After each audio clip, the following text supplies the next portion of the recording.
بسم الله الرحمن الرحيم. تم شراء خلطة ولد الشرقية رقم 3 المخصصة للبغبغانات عامة البغبغانات. تم شراءها الجوز روز بتاريخ 10/8 أي قبل 10 أيام من اليوم،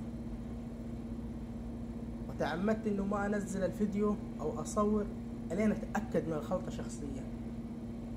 فعلا الجوز قبل استخدام الخلطة لا كان يليم عش ولا حاجة، وبعد استخدام الخلطة يوميا نغير الموية. بعد استخدام الخلطة اليوم لها 10 أيام، بعد استخدام الخلطة الجوز ما شاء الله تبارك الله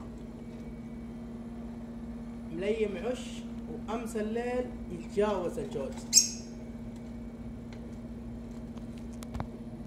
الجوز روز ما شاء الله تبارك الله أصبح يليم عش ويتجاوز، والخلطة ما شاء الله أثبتت مفعولها رقم 3 زي ما يقول ولد الشرقية. ملعقة كده صغيرة في الموية في القارورة هذه، ويوميا على هذا الرتم، وفعلا أثبتت إن شاء الله. يعني نقول 2-3 بالكثير والجوز ينتج بإذن الله. الخلطة أثبتت مفعولها، وشهادة حق لازم نقولها. خلطة ما شاء الله تبارك الله 100%. وأنا سبق استخدمت خلطة التسمين للدجاج،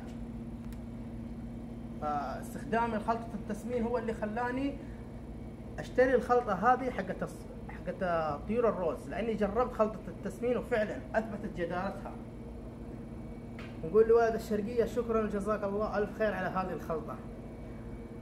أخوك سلطان من مكة المكرمة.